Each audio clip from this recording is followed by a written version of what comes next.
This week's episode of Facts or Null is brought to you by therogueshop.com. If you're in need of high-quality, all-natural herbs and extracts that contribute to a happy, healthy lifestyle, the Rogue Shop is the place for you. With a variety of products that contribute to a healthy sleep, lower stress, and a happy mood, the Rogue Shop has you covered. Visit them at therogueshop.com and use code RAPPORT today. Tell them the War Report sent you.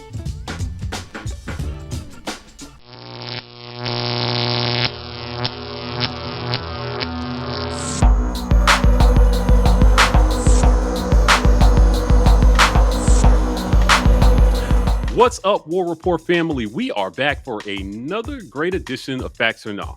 Fellas, y'all ready to do this? Absolutely. Of course. Let's get it kicked off like this. Facts or Null, there will be at least 2 more transfers from Auburn Basketball this season. Fellas, what do we think about it? I'm going to say facts on this one. I do think that there will be 2 more people exit the program, and that is even if Walker Kessler, who is the one who's least likely to go to the NBA, goes on to the NBA. So if Jabari Smith and Walker Kessler both leave, I still think we could have 2 more people exit the program before things are said and done. So I'm going to go with facts on this one. I'm going to go facts too. I do see there may be a possibility that Bruce Pearl and his staff do go out for or go after another wing player potentially. We're straight with guards. The front court looks pretty set in terms of bigs, regardless of what Kessler decides to do. I do see us losing a big. I don't see Stretch staying around. I do see us addressing perimeter shooting and going after one of those guys. Someone may get processed out. I'm not going to say who I think it is, but to answer the question, I do think we lose 2 more transfers this season. Facts. Yep, I'm going to go for the clean sweep on this one and say facts. Listen, everybody wants to come play at Auburn now, guys. So if you got a choice between playing with Bruce Pearl and what we got going on here or playing with some bums somewhere else, they're going to pick Auburn. That means our roster is a little crowded. I foresee some more transfers to make space for talented contributors who are going to come in. Bruce Pearl likes to play 10 deep. Coming to Auburn means even if you don't start, you're going to get a chance to contribute early and often. I'm going facts on this one. Unfortunately, it's going to be a good thing, but more transfers are to come. All right, fellas, facts or nah. New recruit to the team, Johan Traore, will lead Auburn in points per game next season. What are we thinking? I'm actually going to lean facts here. Just because I know there will be points with this current team where we've had scoring lapses. And while I do think we'll have, just like we had last season, there were different leading scores in games.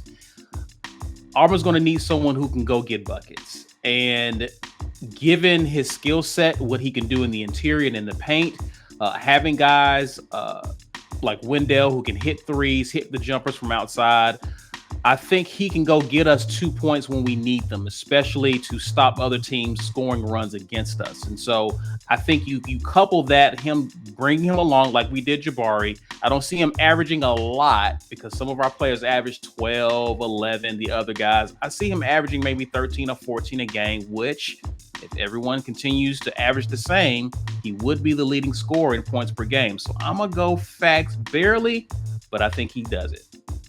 Yeah, I'm going to go no on this one. I think that with all the returning underclassmen we have, which will be upperclassmen this year, at the guard position, one of those guys is going to lead Auburn in scoring this season.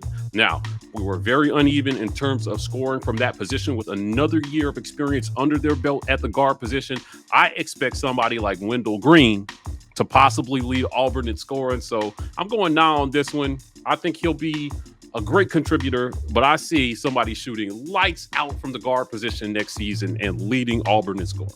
This is a tough one for me because I haven't watched a lot of tape on him, but just from what I know from our team, I'm going to have to go facts on this one as well.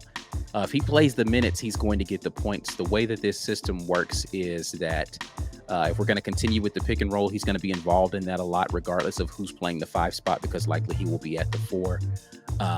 And if he can work on the inside to get boards, just put putbacks alone should put him in double digits on most games. So I think he can get probably 15 to 16 a game just playing within the flow of the offense. And if he's as talented as people have been saying, then they're going to play through him in the post, which gets him another 4 to 5 touches per game. I think he can get to 15 points per game, which should get him enough to be the leading scorer for Auburn. I'd love to be proven wrong and he'd be at 15 and we have a 20+ point per game performance from our guards, knocking down more 3-point shots. But for now, I'm going to go facts on that. All right, guys.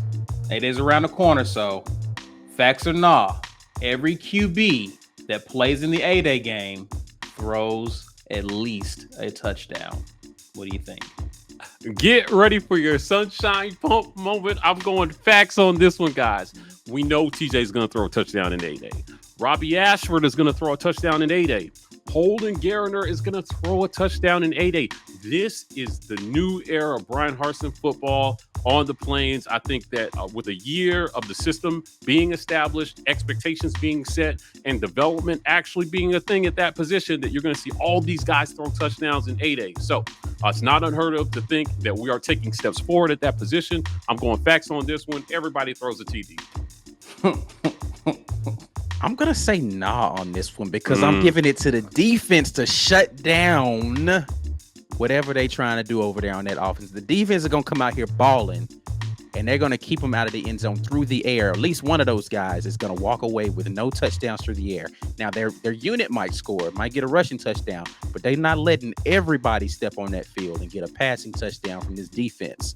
I'm going to say nah. Go defense.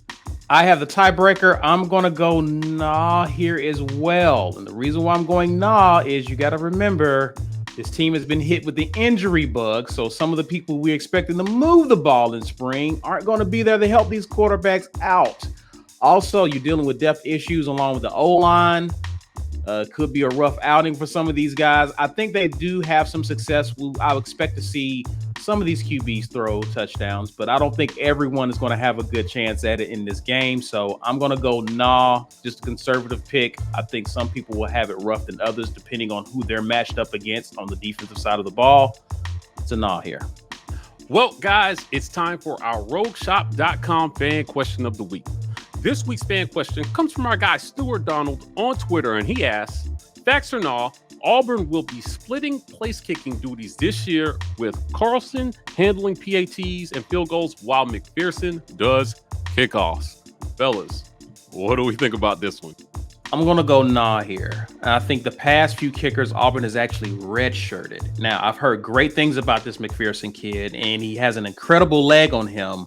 I'm not sure how accurate of a kicker he is. I've heard good things again, but I expect if Carlson does come back, they're going to give him a reason to come back. He's going to get all of the opportunities to kick and handle kickoffs, field goal kicks, point after. So I don't see him coming back just to split time with a true freshman. So I think they redshirt him, and it'll be the Carlson show next year. Yeah, I'm going to have to say nah on this one as well. I'm not sure that if it were to play out, that's the way that it would play out necessarily. All props due to what Carlson has done for us thus far, but he has struggled from distance in the field goal kicking game. So if there is a split of duties, it may be that someone has our longer field goal tries and Carlson handles point after tries, kickoffs, and the shorter field goal range, just because he's more consistent when you get within 35 yards and in. So that may be, to me, the more likely scenario of splitting of the duties, is that McPherson or Patton or McGuire, probably not Patton, but don't know. He did well later in the season, but one of those guys, it spells for the longer field goal unit duty. So I'm going to say nah, just because of the combination of those things. I do think maybe there's a split, but probably not in that way.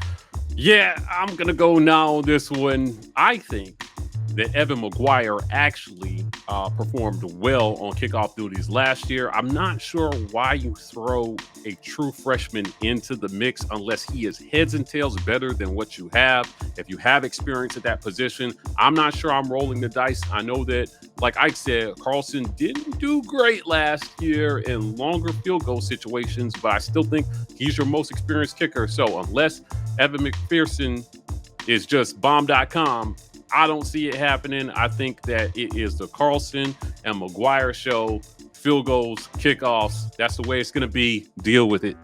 Well, that's it for another great edition of Facts or Not, brought to you by RogueShop.com. Go check them out for all your herbal supplement needs. Listen, we also want to hear from you. So if you want your question featured on this segment, hit us up, hashtag Facts or Not on Twitter or Instagram, and we'll get your question up next. Other than that, you know where to find us. We are the War Report on every single social media platform.